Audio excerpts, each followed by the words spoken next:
serangkaian serangan besar-besaran dilancarkan oleh Israel terhadap kota-kota besar di Iran. Dalih yang diusung adalah menargetkan fasilitas militer strategis dan pusat komando Garda Revolusi Iran, sebuah klaim yang secara historis sering digunakan untuk membenarkan operasi militer. Namun, realitas di lapangan menunjukkan gambaran yang jauh lebih kompleks dan tragis. Rudal-rudal Israel tidak hanya menghantam target militer yang diklaim, tetapi juga merusak parah gedung penyiaran publik dan bahkan sebuah rumah sakit sipil. حدود ساعت 18:34 دقیقه خانم امامی مجری شبکه خبر. Akibatnya, korban sipil berjatuhan, menambah daftar panjang penderitaan manusia dalam konflik ini. Pertanyaan krusial pun muncul. Apakah justifikasi Israel masih relevan di tengah kehancuran yang meluas, ataukah tindakan mereka kini justru mendorong kawasan ini ke ambang kehancuran total, menyeret semua pihak ke dalam jurang perang yang tak terbayangkan dampaknya? Iran, tentu saja, tidak tinggal diam. Respons mereka datang dengan cepat dan tegas, mengirimkan sinyal yang jelas bahwa agresi tidak akan dibiarkan tanpa balasan. Ratusan rudal balistik dan drone diluncurkan sebagai tanggapan. Sebuah demonstrasi kekuatan yang mengejutkan banyak pihak. Sejak saat itu, kedua belah pihak terus mengirimkan sinyal satu sama lain bahwa konflik ini tidak akan berhenti dalam waktu dekat. Retorika yang memanas diiringi dengan manuver militer yang semakin intens, menciptakan lingkaran setan eskalasi yang sulit diputus. Pertanyaan yang kini menggantung di udara adalah, apakah ini hanya episode singkat dalam konflik panjang yang telah berlangsung puluhan tahun antara kedua negara? Sebuah perang bayangan yang kini menjadi terbuka? Ataukah ini akan berubah menjadi perang regional besar-besaran yang menyeret kekuatan besar dunia dan menjadikan Timur Tengah kembali menjadi titik nyala global yang mengancam perdamaian dunia? Pada malam yang mencekam, langit di atas Iran berubah menjadi medan perang. Israel melancarkan serangan udara besar-besaran yang menargetkan kota-kota vital seperti Teheran, Esfahan, dan Kermanshah. Meskipun pemerintah Israel bersikeras mengklaim bahwa target mereka adalah fasilitas militer yang sah, laporan-laporan dari lapangan dan investigasi independen menunjukkan kerusakan serius yang meluas di daerah sipil. Sebuah rudal, misalnya, menghantam kantor penyiaran IRIB di Teheran, tepat saat stasiun tersebut sedang menyiarkan berita. Sebuah tindakan yang memicu kecaman internasional. Di Kermanshah, 2 jurnalis yang sedang meliput dampak serangan tewas, menambah daftar korban tak berdosa. Lebih lanjut, sebuah rumah sakit sipil yang seharusnya menjadi zona aman di bawah hukum humaniter internasional terkena ledakan. Bagi warga sipil Iran, ini bukan lagi sekadar konflik antar negara yang jauh dari kehidupan sehari-hari mereka, tetapi serangan langsung yang menembus jantung keamanan dan ketenangan mereka. Sebuah operasi yang mereka rasakan sebagai serangan langsung ke inti keberadaan mereka. Tak lama setelah serangan Israel yang mematikan, Iran melancarkan operasi balasan yang diberi nama Sandi Promise 3. Sebuah respons yang telah lama dinanti dan dipersiapkan. Ratusan rudal balistik dan drone kamikaze ditembakkan secara serentak ke berbagai wilayah strategis di Israel, termasuk kota-kota padat penduduk seperti Haifa, Glilot, dan Tel Aviv. Serangan ini menguji kemampuan pertahanan udara Israel, termasuk sistem Iron Dome yang selama ini dianggap sebagai salah satu yang paling canggih di dunia. Namun, dalam menghadapi gelombang serangan yang masif dan terkoordinasi ini, Iron Dome dan sistem pertahanan lainnya terbukti tidak mampu menahan seluruh serangan. Beberapa rudal bahkan berhasil lolos dari deteksi awal, menembus lapisan pertahanan, dan menghantam target vital tanpa peringatan, menimbulkan kerusakan yang signifikan dan kepanikan massal. Di Haifa, salah satu kota pelabuhan utama Israel, kebakaran besar terjadi di kilang minyak dan depot gas, memicu kepulan asap hitam pekat yang terlihat dari jarak bermil-mil. Api berkobar tak terkendali selama lebih dari 6 jam, sebelum akhirnya berhasil dipadamkan oleh tim pemadam kebakaran yang bekerja tanpa henti. Insiden ini tidak hanya menyebabkan kerugian material yang sangat besar, tetapi juga menelan korban jiwa. 3 pekerja tewas dalam kobaran api, dan sejumlah besar cadangan bahan bakar strategis hancur, mengancam pasokan energi domestik. Sementara itu, di Tel Aviv, sebuah roket yang mengenai sebuah gudang menyebabkan ledakan sekunder yang dahsyat dari amunisi yang tersimpan di dalamnya. Guncangan ledakan terasa hingga ke daerah sipil, memecahkan jendela apartemen, dan menyebabkan kepanikan massal di antara penduduk yang terpaksa mencari perlindungan. Ledakan di pusat industri Glilot yang merupakan markas unit intelijen elit Israel 8200 adalah bukti nyata bahwa bahkan fasilitas yang paling dijaga ketat dan dianggap tidak dapat ditembus pun tidak sepenuhnya kebal terhadap serangan Iran. Ini mengirimkan pesan yang jelas bahwa Iran memiliki kemampuan untuk menargetkan jantung operasi keamanan Israel. Iran menyatakan bahwa operasi Promise Tree ini hanyalah sebuah peringatan, bukan serangan skala penuh. Sebuah klaim yang, jika benar, sangat mengkhawatirkan mengingat dampak yang ditimbulkannya. Namun, dampak serangan itu sendiri menunjukkan kelemahan yang signifikan dalam pertahanan udara Israel, yang sebelumnya dianggap tidak dapat ditembus dan menjadi kebanggaan militer mereka. Selain itu, serangan balistik tersebut menimbulkan efek domino berupa ketakutan, disorientasi, dan gangguan serius terhadap ekonomi Israel. Stres psikologis yang luar biasa melanda penduduk, dengan banyak dari mereka yang melarikan diri ke selatan mencari tempat yang lebih aman. Meskipun tingkat kerusakan dan kerugian belum sepenuhnya terungkap, serangan ini mengirimkan sinyal yang tak terbantahkan, bahwa bahkan teknologi canggih Wadi Silikon Israel pun tidak luput dari radar Iran. Beberapa analis menyebutnya sebagai demonstrasi akurasi yang mengesankan oleh Iran, menunjukkan kemampuan mereka untuk menggabungkan serangan siber terbatas, kekuatan roket presisi, dan peperangan elektronik untuk membingungkan dan melumpuhkan pertahanan Israel. Dunia menyaksikan bagaimana salah satu militer paling canggih di dunia harus menghadapi realitas baru dari musuh yang mampu menyusup dan melakukan penghancuran terkoordinasi dengan tingkat presisi yang mengkhawatirkan. Di Iran, ribuan orang telah mengungsi dari kota-kota besar yang menjadi sasaran serangan Israel, meninggalkan rumah dan harta benda mereka demi mencari keselamatan. Kehidupan sehari-hari terganggu parah. Pemadaman listrik menjadi hal yang lumrah, melumpuhkan aktivitas dan menambah penderitaan warga.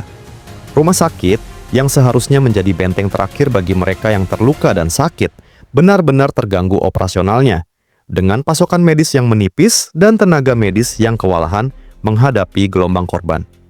Situasi ini menciptakan krisis kemanusiaan yang mendalam, di mana kebutuhan dasar seperti air bersih, makanan, dan tempat tinggal layak menjadi barang langka. Sementara itu, meskipun memiliki pertahanan berlapis dan teknologi militer yang superior, penduduk Israel juga hidup dalam ketegangan tinggi. Sirene serangan udara menjadi bagian dari rutinitas harian, memaksa mereka untuk bergegas mencari perlindungan di bunker bawah tanah yang telah disiapkan. Ketakutan akan serangan roket dan drone yang tak terduga menciptakan iklim kecemasan yang konstan, mengikis rasa aman yang selama ini mereka nikmati. Sekolah-sekolah ditutup, bisnis-bisnis terhenti, dan kehidupan sosial terganggu, menciptakan dampak ekonomi dan psikologis yang signifikan bagi seluruh lapisan masyarakat. Trauma kolektif mulai terbentuk, dan pertanyaan tentang masa depan yang damai semakin sulit dijawab. Ketegangan yang memuncak ini berpotensi menyebar jauh melampaui batas-batas geografis kedua negara, mengancam untuk menyeret seluruh kawasan ke dalam pusaran konflik yang lebih besar. Hizbullah di Lebanon, sebuah kelompok bersenjata yang didukung Iran dan memiliki kekuatan militer yang signifikan, telah secara terbuka mengancam akan membuka front baru di perbatasan utara Israel jika konflik terus berlanjut. Ancaman ini bukan gertakan kosong, mengingat sejarah konfrontasi antara Hizbullah dan Israel. Demikian pula, milisi Syiah di Irak dan Suriah yang juga memiliki hubungan erat dengan Iran, telah menyatakan kesiapan mereka untuk bereaksi jika Iran diserang lebih lanjut. Keterlibatan aktor-aktor non-negara ini akan semakin memperumit dinamika konflik, mengubahnya menjadi perang proksi regional yang melibatkan berbagai faksi dengan agenda masing-masing. Implikasi ekonomi dari eskalasi ini juga sangat mengkhawatirkan. Timur Tengah adalah jantung pasokan energi global, dan setiap gangguan signifikan di kawasan ini dapat menyebabkan lonjakan harga minyak dan gas yang drastis, memicu resesi regional dan bahkan global. Jalur pelayaran vital di Selat Hormuz dan Laut Merah, yang merupakan arteri utama perdagangan energi dunia, akan menjadi sangat rentan terhadap gangguan, baik melalui serangan langsung maupun peningkatan risiko keamanan yang memaksa perusahaan pelayaran untuk mencari rute alternatif yang lebih panjang dan mahal. Kehadiran armada militer Amerika Serikat dan NATO di kawasan ini terus meningkat, sebuah respons terhadap memburuknya situasi keamanan. Kapal perang, pesawat tempur, dan personel militer tambahan telah dikerahkan, sebuah langkah yang dimaksudkan untuk melindungi kepentingan sekutu dan menjaga stabilitas. Namun, kehadiran militer asing yang masif ini juga membawa risiko inheren. Jika fasilitas atau personel mereka terdampak oleh serangan, baik sengaja maupun tidak sengaja, konfrontasi langsung antara kekuatan besar dunia tidak dapat dihindari, mengubah konflik regional menjadi krisis global yang jauh lebih berbahaya.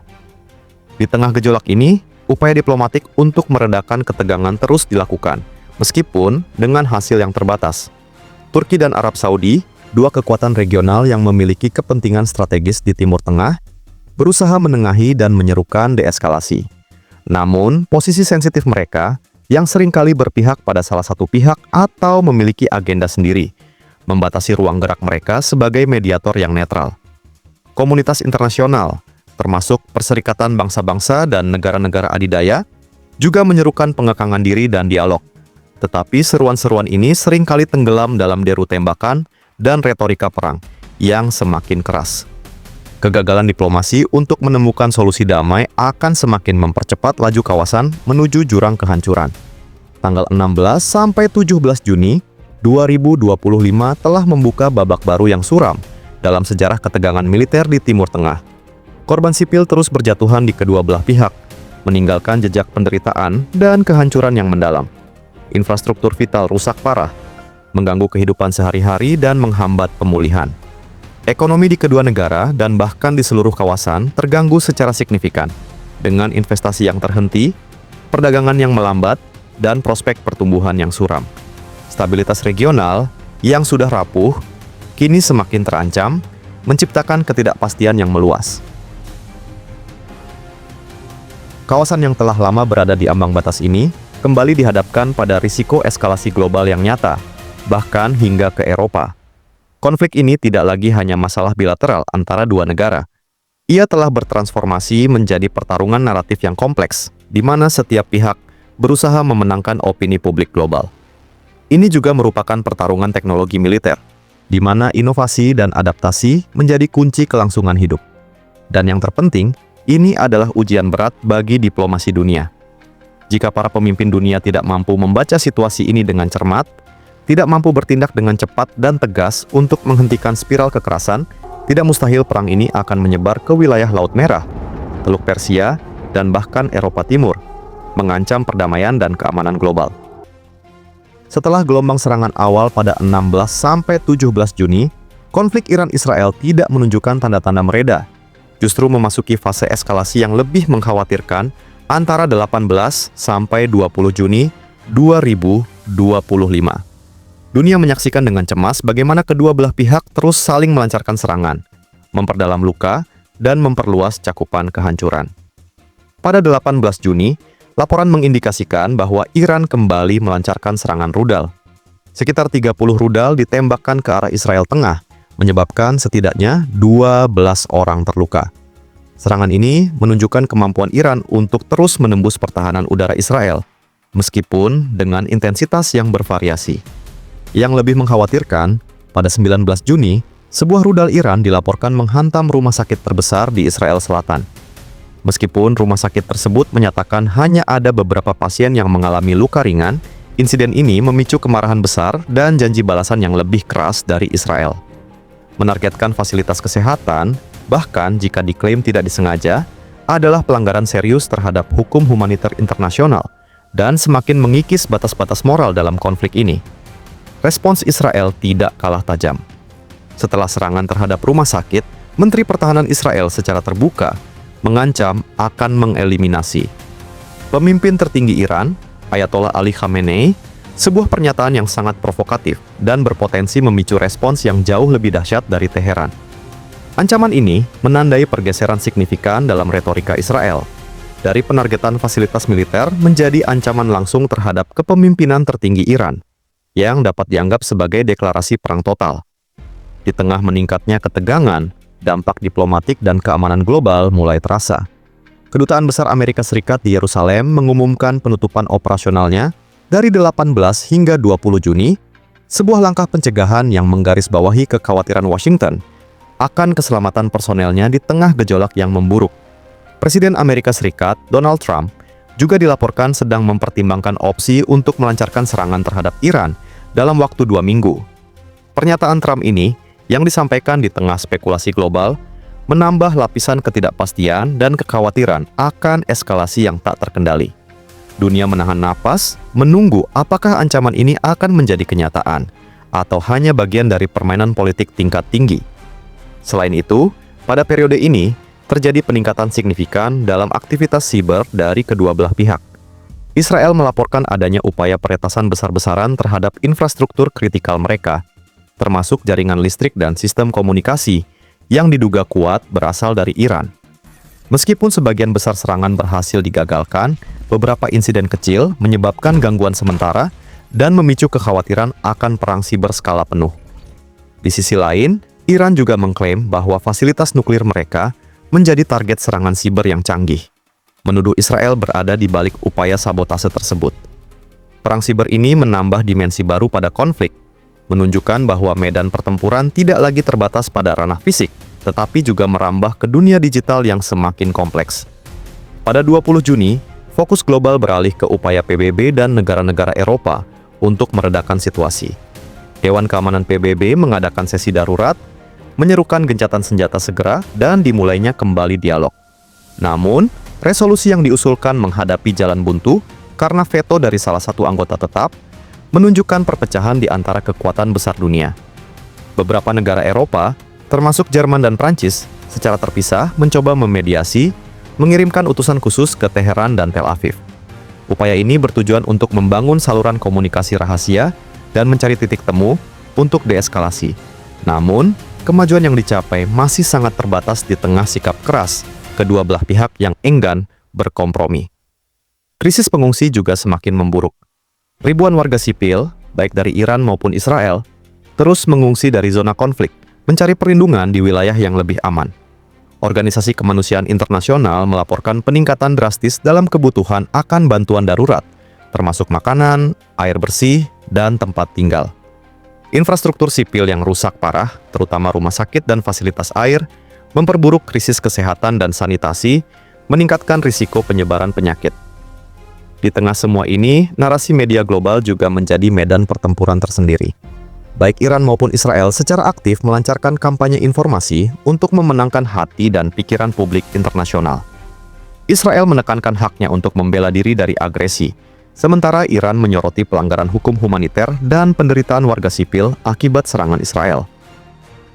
Berita palsu dan disinformasi menyebar dengan cepat di media sosial, mempersulit upaya untuk memahami kebenaran dan memperdalam polarisasi.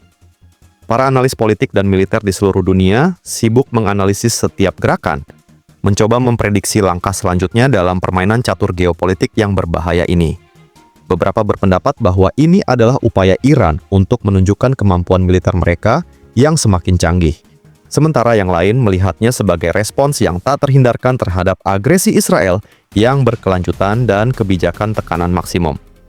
Konflik ini, pada intinya, adalah pertarungan naratif, pertarungan teknologi militer, dan ujian bagi diplomasi dunia, yang semuanya berpotensi menentukan nasib kawasan dan bahkan dunia. Menjelang penghujung hari pada 20 Juni 2025, situasi di Timur Tengah tetap berada dalam kondisi yang sangat volatil, dengan perkembangan-perkembangan baru yang terus menambah kompleksitas konflik Iran-Israel. Meskipun upaya diplomatik terus digulirkan, realitas di lapangan menunjukkan bahwa kedua belah pihak masih enggan untuk mundur, bahkan ketika ancaman eskalasi semakin nyata.